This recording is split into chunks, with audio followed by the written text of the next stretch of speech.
Funding rate பாசிட்டிவ்னா என்ன ஆகும், நெகட்டிவ்னா இமீடியட்டாக பம்ப் ஆகுமா? கிரிப்டோ மார்க்கெட்டில் நிறைய பேர் இக்னோர் பண்ணுற ஒரு மெட்ரிக் தான் ஃபண்டிங் ரேட். ஆனால் இந்த மெக்கானிசத்தை நீங்கள் ப்ராப்பராக புரிஞ்சுக்கிட்டால் நிறைய ட்ராப்ஸ் அவாய்ட் பண்ணலாம். அது இல்லாமல் ஸ்குவீசஸை கொஞ்சம் ஏர்லியாகவே கேட்ச் பண்ணலாம். இந்த வீடியோவில் நம்ம ஃபண்டிங் ரேட்னா என்ன, அது எப்படி ஒர்க் ஆகுது, அதை வச்சு எப்படி ட்ரேட் செட்டப் பண்ணுறதுன்னு பார்க்கலாம்.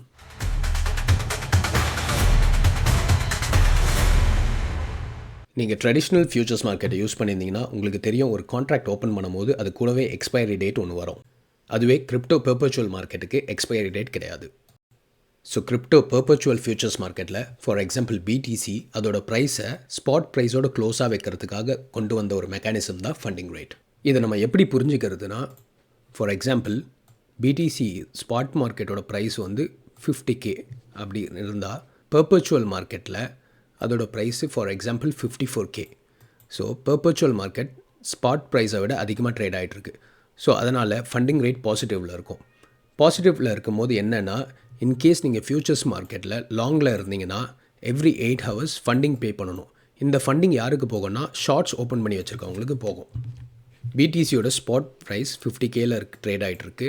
பட் பெர்பச்சுவல் மார்க்கெட் வந்து 45Kல ட்ரேட் ஆகிட்டுருக்கு. ஸோ ஸ்பாட் மார்க்கெட்டை விட கம்மியாக ட்ரேட் ஆகிட்டு இருக்கிறதால ஃபண்டிங் ரேட் நெகட்டிவில் இருக்கும்.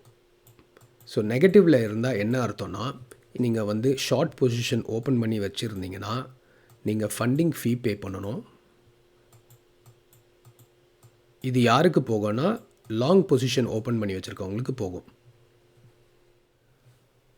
ஸோ ஓவர்வியூ என்னென்னா, கிரிப்டோ மார்க்கெட்டில் பாசிட்டிவ் ஃபண்டிங்னா லாங்ஸ் வந்து ஷார்ட்ஸுக்கு ஃபண்டிங் ஃபீ பே பண்ணுவாங்க. அதே போல் நெகட்டிவ் ஃபண்டிங்காக இருந்தால் ஷார்ட்ஸ் வந்து லாங்குக்கு ஃபண்டிங் ஃபீ பே பண்ணுவாங்க. இந்த மெக்கானிசம் எவ்ரி 8 ஹவர்ஸ் ரிப்பீட் ஆகும். அதே மாதிரி கிரிப்டோவோட ஸ்டாண்டர்ட் ஃபண்டிங் ரேட் என்னென்னா 0.01%. ஃபண்டிங் ரேட் ரொம்ப பாசிட்டிவ்னா மெஜாரிட்டி லாங் சைடில் இருக்காங்கன்னு அர்த்தம். அதாவது லெவரேஜ் அதிகம். ஸோ அந்த நேரத்தில் ஒரு ஸ்மால் டம்ப் வந்தாலே லாங் ஸ்குவீஸ் வரும். அதே போல் ஃபண்டிங் ரேட் ரொம்ப நெகட்டிவ்னா ஷார்ட்ஸ் வந்து அந்த ஏரியாவில் ஓவர் க்ரௌட் ஆகிருக்காங்கன்னு அர்த்தம். ஸோ அந்த இடத்துல ஒரு சின்ன பம்ப் வந்தாலே ஷார்ட்ஸ் எல்லாம் ஃபோர்ஸ் க்ளோஸ் பண்ணுவாங்க. ஸோ அதனால் ஷார்ட் ஸ்குவீஸ் நடக்கும். இப்போ நீங்கள் ஸ்க்ரீனில் பார்க்குறது அதோட எக்ஸாம்பிள் தான். என்ன நடந்திருக்குன்னா, ப்ரைஸ் வந்து ஒரு சின்ன புஷ் பண்ணிச்சு. பண்ண உடனே funding from negative to positive. அதுக்கடுத்தது ப்ரைஸ் கன்சால்டேட் பண்ண ஆரம்பிச்சிச்சு. பட் ஃபண்டிங் வந்து இன்க்ரீஸ் ஆகுது. அது என்ன அர்த்தம்னா, நிறைய லாங் பொசிஷன் ஓப்பன் ஆகிட்டுருக்குன்னு அர்த்தம். அதே போல் ரைட் சைட் பார்த்திங்கன்னா ப்ரைஸ் வந்து ஒரு பேரிஷ் ட்ரெண்டில் இருக்குது. So funding from positive to negative. அதுக்கு அடுத்தது கன்சால்டேட் பண்ண ஆரம்பிச்சிச்சு. பட் ஃபண்டிங் வந்து இன்னும் நெகட்டிவ் போயிருக்கு. இந்த இடத்துல நிறைய ஷார்ட்ஸ் ஓப்பன் ஆகிருக்குன்னு அர்த்தம். இது வரைக்கும் யூஸ்ஃபுல்லாக இருந்ததுன்னா சப்ஸ்கிரைப் பண்ணிவிட்டு அந்த பெல் ஐக்கானை ப்ரெஸ் பண்ணிவிட்டு பாருங்கள். ஓகே, இது வரைக்கும் நம்ம ஃபண்டிங் ரேட் எக்ஸ்ட்ரீம் பாசிட்டிவோ இல்லை எக்ஸ்ட்ரீம்லி நெகட்டிவாக இருந்தால் என்ன அர்த்தம்னு பார்த்துட்டோம். பட் இதை வச்சு நம்ம ஸ்குவீஸை எப்படி ப்ரிடிக்ட் பண்ணுறதுன்னு நெக்ஸ்ட் பார்ப்போம். நீங்கள் கிரிப்டோ மார்க்கெட்டுக்கு புதுசுனாலோ இல்லை இப்போ தான் ஃபர்ஸ்ட் டைம் ஃபண்டிங் ரேட் பற்றி நீங்கள் கற்றுக்கிறதா இருந்தாலும் நான் சொல்கிற ஒரே அட்வைஸ், ஃபண்டிங் ரேட்டை மட்டும் வச்சு சிங்கிள் ஹேண்டடாக யூஸ் பண்ணாதீங்க. ஏன்னா உங்களுக்கு ஒரு அட்லீஸ்ட் ஒரு 3 விஷயம் தேவை. இந்த எக்ஸ்ட்ரீம் ஃபண்டிங் லெவல்ஸ், 2வது ப்ரைஸ் ஸ்ட்ரக்சர், 3வது ஓப்பன் இன்ட்ரெஸ்ட். இந்த 3 விஷயத்தையும் எப்படி நம்ம சார்ட்டில் யூஸ் பண்ணுறதுனா, ஃபர்ஸ்ட் ஃபார் எக்ஸாம்பிள் ஒரு ரெசிஸ்டன்ஸ் லெவல் இருக்குது. ப்ரைஸ் அந்த இடத்துக்கிட்ட ட்ரேட் ஆகிட்டுருக்கு ரெசிஸ்டன்ஸ் லெவலில். இந்த டைமில் பார்த்தீங்கன்னா funding rate extremely positive, ஓஐ open interest அது வந்து இன்க்ரீஸ் ஆகிட்டே இருக்குது. ப்ரைஸ் ஆல்ரெடி ரெசிஸ்டன்ஸ் கிட்ட ட்ரேட் ஆகும் போது நெக்ஸ்ட்டு அந்த ரெசிஸ்டன்ஸ் லெவலை பிரேக் பண்ண முடியல ப்ரைஸால். ஸோ இந்த மாதிரி ஒரு இடத்துல நடந்ததுன்னா ட்ராப்க்கான சான்சஸ் ரொம்ப அதிகம். அதே போல் ஃபண்டிங் ரேட் எக்ஸ்ட்ரீம் நெகட்டிவில் இருக்குது, ஓப்பன் இன்ட்ரெஸ்ட் இன்க்ரீஸ் ஆகுது, ப்ரைஸ் பார்த்திங்கன்னா ஒரு நல்ல சப்போர்ட்டுக்கிட்ட ட்ரேட் ஆகிட்டுருக்கு. இந்த மாதிரி நேரத்தில் ஒரு ஸ்குவீஸ் பொட்டென்ஷியல் ரொம்ப அதிகம். Short squeeze or long squeeze live சார்ட்டில் எப்படி இருக்கும்னு நம்ம பார்ப்போம். இங்கே பார்த்திங்கன்னா அந்த ப்ளூ லைன் வந்து ஒரு major support line.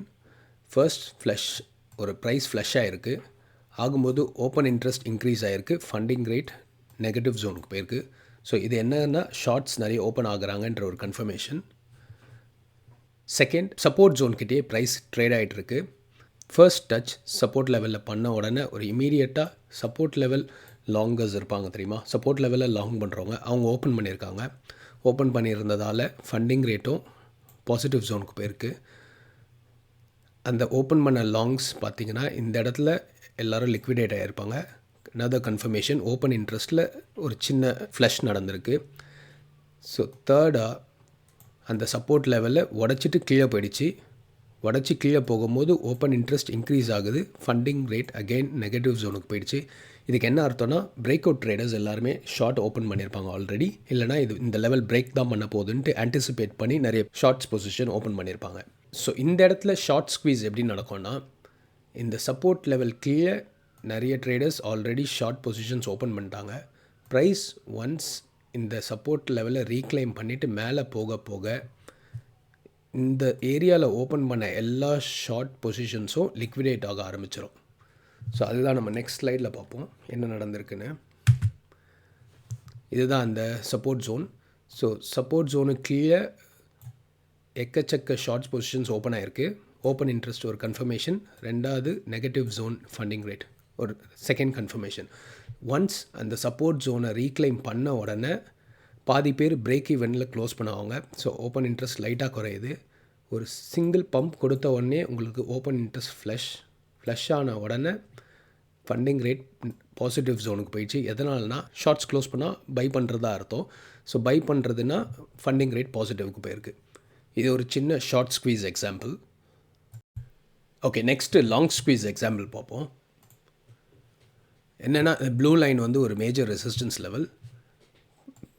Price already pump ஆகிட்டு அந்த ரெசிஸ்டன்ஸ் ஜோன் கிட்ட ட்ரேட் ஆகிட்டுருக்கு. ஓப்பன் இன்ட்ரெஸ்ட் இன்க்ரீஸ் ஆகுது, ஃபண்டிங் ரேட்டும் பாசிட்டிவ் ஜோனில் இன்க்ரீஸ் ஆகிட்டுருக்கு. இந்த 3 கன்ஃபர்மேஷனும் என்ன சொல்லுதுன்னா நிறைய லாங் பொசிஷன் ஓப்பன் ஆகிட்டுருக்குன்னு அர்த்தம். பாதி பேர் இது பிரேக் அவுட் தான் பண்ண போதுன்ட்டு நிறைய பொசிஷன் ஓப்பன் பண்ணியிருப்பாங்க. ஆனால் ப்ரைஸ் வந்து பிரேக் பண்ண முடியல. இதுதான் நம்ம போன சார்ட்டில் பார்த்தது. இந்த இடத்துல தான் majority of the open interest வந்திருக்கு. அதே மாதிரி ஃபண்டிங் எக்ஸ்ட்ரீம்லி பாசிட்டிவ் ஜோனுக்கு போயிருக்கு. ஒன்ஸ் பிரேக் பண்ண முடியலைன்னொடனே இந்த லாங்ஸ் எல்லாருமே ட்ராப்டு. ஸோ ஒரு flush, open interest flush, funding rate almost reset ஜோனுக்கு போயிடும் 0.01க்கு. அதுக்கு அடுத்தது மீதி இருக்க ஷார்ட்ஸை லிக்விடேட் பண்ணுறாங்க. இன்னொரு எக்ஸாம்பிள் இந்த லோ வால்யூம் ஆல்ட் காயின்ஸ்க்காக. இந்த லோ வால்யூம் ஆல்ட் காயின்ஸ் இருக்குது தெரியுமா, அதுலலாம் என்னென்னா நெகட்டிவ் ஃபண்டிங்னா ஷார்ட்ஸ் அதிகமாக இருக்குதுன்னு அர்த்தம் கிடையாது. ஃபார் எக்ஸாம்பிள் ஒரு காயினு $10 ஸ்பாட் ப்ரைஸில் ட்ரேட் ஆகிட்டுருக்கு. ஃப்யூச்சர்லேயே $10ன்னு வச்சுக்கோங்களேன். ஃப்யூச்சர்ஸில் யாருமே வந்து லாங் பொசிஷனோ ஷார்ட் பொசிஷனோ ஓப்பன் பண்ணல. பட் சடனாக ஏதோ ஒரு இன்சைடர் நியூஸோ இல்லை ஏதோ ஸ்பாட்டில் வந்து அக்ரெசிவாக வாங்க ஆரம்பிச்சிடறாங்க. ஸோ ஸ்பாட் மார்க்கெட்டில் அக்ரெசிவாக வாங்கும் போது ஸ்பாட் ப்ரைஸ் ஆட்டோமேட்டிக்காகவே மேலே போயிடும், ஃப்யூச்சர்ஸில் எந்த பொசிஷன் ஓப்பன் பண்ணலனாலும். ஸோ ஸ்பாட்டில் வாங்க ஆரம்பித்ததால் ஸ்பாட் ப்ரைஸ் மேலே போகுது. பட் ஃப்யூச்சர்ஸில் பெரிய ஆக்டிவிட்டி இல்லை, ஏன்னா யாருமே பெருசாக லாங்கோ ஷார்ட்டோ ஓப்பன் பண்ணல. ஸோ ஃபண்டிங் ரேட் மெக்கானிசம் படி ஸ்பாட் ப்ரைஸை விட ஃப்யூச்சர்ஸ் ப்ரைஸ் கீழே இருந்ததுன்னா ஃபண்டிங் நெகட்டிவாக போகும். அதுதான் நீங்கள் பார்க்குற எக்ஸாம்பிள். பெருசாக யாருமே இந்த பொசிஷன்லாம் ஓப்பன் பண்ணலை ஃப்யூச்சர்ஸ் மார்க்கெட்டில், பட் ஆனால் நெகட்டிவ் ஜோனில் இருக்குது. இதுக்கு என்ன அர்த்தம்னா, இங்கே நான் மார்க் பண்ணியிருக்கேன் பாருங்கள், ஸ்பாட் வால்யூம். ஸ்பாட் மார்க்கெட்டில் கொஞ்சம் ஆக்டிவ் ஆகிட்டாங்க buyers. So spot price futures ப்ரைஸை விட ஆட்டோமேட்டிக்காகவே மேலே போகுது ஸ்பாட் டிமாண்டால். அதனால் ஃபண்டிங் ரேட் நெகட்டிவில் காமிக்குது. இன்னும் ஒரு சின்ன எக்ஸாம்பிள் தான். பிட்காயின் வந்து ட்ரேட் ஆகிட்டுருக்கு. சடனாக ஒரு பெரிய ஃப்ளஷ் நடக்குது. நீங்கள் ஃப்ளஷ் நடந்த உடனே என்ன பார்ப்பீங்கன்னா நெகட்டிவ் ஃபண்டிங் ரேட் பார்ப்பீங்க. இதுக்கு என்ன அர்த்தம்னா, இந்த இடத்துல நிறைய ஷார்ட்ஸ் ஓப்பன் ஆகிருக்காங்கன்னு அர்த்தம் இல்லை. ஸ்பாட் மார்க்கெட்டை விட ஃப்யூச்சர்ஸ் மார்க்கெட் கொஞ்சம் வேகமாகவே மூவ் ஆகும். எதனாலனா லிக்விடேட் ஆவாங்க. ஸோ ஃபார் எக்ஸாம்பிள் ஸ்பாட்டில் வந்து விற்றுட்ருக்காங்க, ஸ்பாட் ப்ரைஸ் இப்படி போயிட்டுருக்கு. ஃப்யூச்சர்ஸ் மார்க்கெட்டில் என்னென்னா அதே போல் கீழே போகும்போது இங்கே கொஞ்சம் லிக்விடேஷன், இங்கே லிக்விடேஷன், இங்கே லிக்விடேஷன், லிக்விடேட் ஆக ஸ்குவீஸ் ஆகி ஸ்பாட் மார்க்கெட் ப்ரைஸை விட கண்டிப்பாக கீழே போகும் ஃப்யூச்சர்ஸ் மார்க்கெட் ப்ரைஸ். ஸோ அதனால் உங்களுக்கு வந்து ஃபண்டிங் நெகட்டிவாக காமிக்குமே தவிர இந்த இடத்துல யாரும் வந்து ஷார்ட்ஸ் ஓப்பன் பண்ணதாக அர்த்தம் கிடையாது. அதனால தான் நான் சொன்னேன், எப்போவுமே இந்த ஃபண்டிங் ரேட்டை வந்து நீங்கள் தனியாக சிங்கிள் இண்டிகேட்டராக பார்க்காம ஓப்பன் இன்ட்ரெஸ்ட் வச்சு பார்த்தீங்கன்னா உங்களுக்கு ரொம்ப யூஸ்ஃபுல்லாக இருக்கும். இதோட லைவ் எக்ஸாம்பிள் நான் ஒரு சார்ட்டில் காமிக்கிறேன். இந்த காயின் எடுத்துப்போம், WETUSDT. ஸோ இங்கே பார்த்தீங்கன்னா ஓப்பன் இன்ட்ரெஸ்ட் வந்து ஆல்மோஸ்ட் ஃப்ளாட்டு தான், ப்ரைஸும் வந்து ஃப்ளாட்டாக தான் ட்ரேட் ஆகிட்டுருக்கு. ஆனால் சடனாக பார்த்தீங்கன்னா உங்களுக்கு ஸ்பாட்டில் வந்து டிமாண்ட் வர ஆரம்பிச்சிச்சு. ஸ்பாட் டிமாண்ட் என்னென்னா ஸ்பாட் பையர்ஸ், ஸ்பாட்டில் வாங்குறதும் விற்கிறதும் தான் ரியல் டிமாண்ட் அண்ட் சப்ளை. ஏன்னா ஃப்யூச்சர்ஸ் வந்து மோஸ்ட்லி லெவரேஜ்டு பொசிஷன், அது வந்து ரியல் சப்ளை அண்ட் டிமாண்ட் கீழே வராது. ஸோ என்ன நடக்குதுன்னா ஸ்பாட் டிமாண்ட் உள்ளே வருது. ஸ்பாட் பையர்ஸ் வாங்க ஆரம்பித்தாங்க கொஞ்சம் அக்ரெசிவாக வாங்கினதால ஸ்பாட் ப்ரைஸ் இன்க்ரீஸ் ஆகுது. பட் ஃப்யூச்சர்ஸ் ப்ரைஸ் வந்து ஃப்ளாட்டாக இருந்திருக்கலாம். ஓப்பன் இன்ட்ரெஸ்ட் வச்சு சொல்கிறேன், ஃப்ளாட்டாக இருந்திருக்கும். ஸோ ஸ்பாட் ப்ரைஸ் மேலே போனதால் இமீடியட்டாக ஃபண்டிங் ரேட் நெகட்டிவ் ஜோனுக்கு போகுது. அதோடு நிறுத்தாமல் ஸ்பாட் டிமாண்ட் இன்க்ரீஸ் ஆகிட்டே வருது கான்ஸ்டண்ட்டாக. ப்ரைஸும் அதுக்கேற்ற மாதிரி மேலே போகுது. ஃப்யூச்சர்ஸ் அதுக்கு அடுத்தது தான் சேஸ் பண்ண ஆரம்பிக்கிறாங்க ப்ரைஸை லாங் பண்ணி. அதனால தான் ஃபர்ஸ்ட் இந்த ஃபியூ பம்ப்ஸ் பார்த்திங்கன்னா ஃபண்டிங் ரேட் இமீடியட்டாக நெகட்டிவ் போனது. ஸ்பாட் மார்க்கெட் மூலயமா வந்ததால் ஸ்பாட் ப்ரைஸ் இன்க்ரீஸ் ஆகிடுச்சு, ஃப்யூச்சர்ஸ் ப்ரைஸ் இன்க்ரீஸ் ஆகலை. நிறைய பேர் என்ன மிஸ்டேக் பண்ணுறாங்கன்னா ஃபண்டிங் பாசிட்டிவ், எக்ஸ்ட்ரீம்லி பாசிட்டிவ்னா இமீடியட்டாக ஷார்ட் பண்ணுறாங்க. பட் ஆனால் அது கம்ப்ளீட்லி ராங். ஃபண்டிங் எக்ஸ்ட்ரீமாக இருந்தாலும் ட்ரெண்ட் ஸ்ட்ராங்காக இருந்தால் அந்த மூவ் கண்டினியூ ஆகிட்டே இருக்கலாம். நீங்கள் இப்போ ஸ்க்ரீனில் பார்க்குறதும் அதுதான். மோஸ்ட்லி எல்லா காயின்ஸும் நெகட்டிவ் ஃபண்டிங்கில் தான் இருக்குது. ஆனால் பம்ப் ஒன்றும் ஆன மாதிரி தெரியலை. ஃபண்டிங் ரேட் ரொம்ப சிம்பிள் மெட்ரிக் மாதிரி தான் தோணும். ஆனால் அது வந்து க்ரௌட் பொசிஷன் இங்கே புரிஞ்சிக்க ஒரு நல்ல யூஸ்ஃபுல்லான டூல். நம்ம முன்னாடியே சொன்ன மாதிரி தான் ஃபண்டிங் ரேட்டை வந்து ஒரு ஸ்டாண்டர்லோன் இண்டிகேட்டராக யூஸ் பண்ணாமல் அது கூட வந்து price structure, key levels and open இன்ட்ரெஸ்ட்டோட யூஸ் பண்ணிங்கன்னா எந்த சைடு வந்து ட்ராப் ஆகுறாங்கன்ட்டு நம்மளால் கெஸ் பண்ண முடியும்.